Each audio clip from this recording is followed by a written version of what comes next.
To outline or not to outline? That is the question. It is your new dude, your Bear Frere, your naked writer here with the naked truth. No sugarcoating because then things get sticky. So, to outline or not to outline? That is the question. That's what we're talking about today.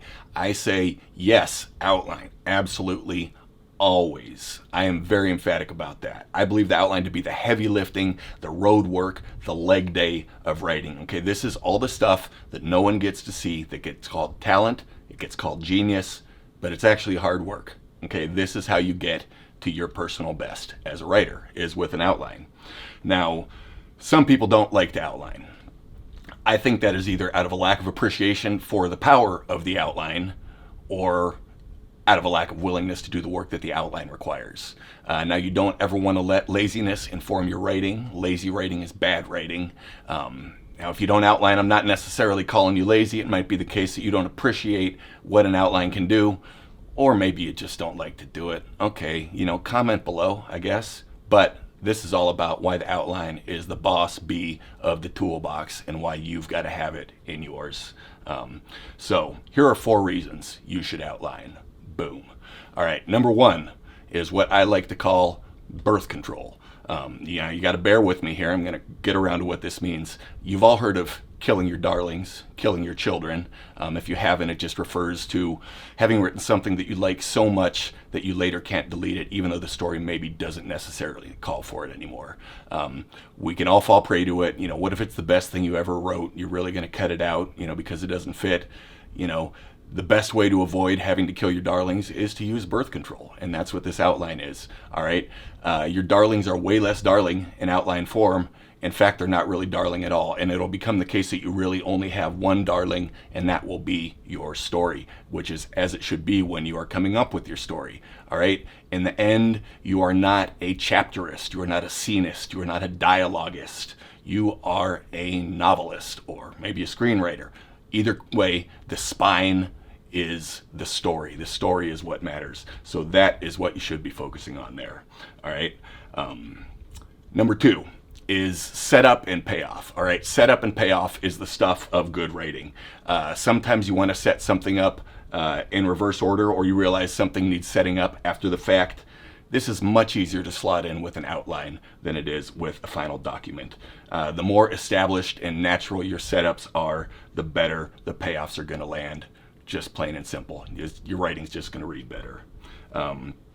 Number 3, outlining allows you, when you move on to the actual prose or screenwriting, to focus on style. Okay, you can channel your favorite writer. You can be Toni Morrison. You can be Jack Kerouac. You can be Faulkner. You can be whoever.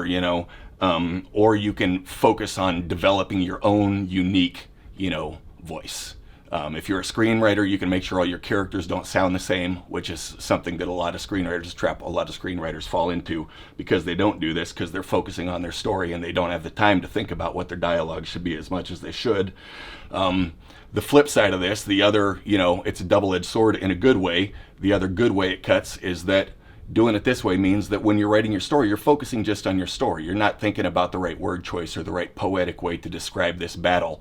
You're figuring out where that battle needs to go. You give the focus on a specific thing, you get that right, and then you move on to the next part, is the idea.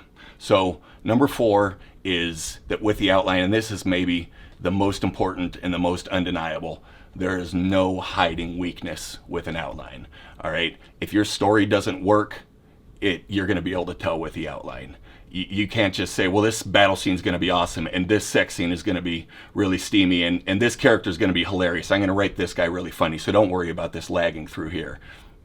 No, doesn't work that way. Your outline must work, and you will be able to tell if it works. All right, especially if you check out my workflow video, which if I can figure out how to do the YouTube technology, I'll link to here, maybe here, there it is. Okay. And that'll tell you how to use the timeline with the outline for an even more powerful tool set. But the basic idea is that with the outline, you see your story as it truly is, without beautiful prose, without great dialogue, without whatever else. Just the story. Is it good? Does it work? Are you ready for the next step? All right. Some believe they have their story all in their head ahead of time. Maybe they do. If they do, they are the rare genius. In which case, why are you watching instructional videos? Okay, why? Why are you watching me? Go write something genius. Or maybe you're fooling yourself. It's possible.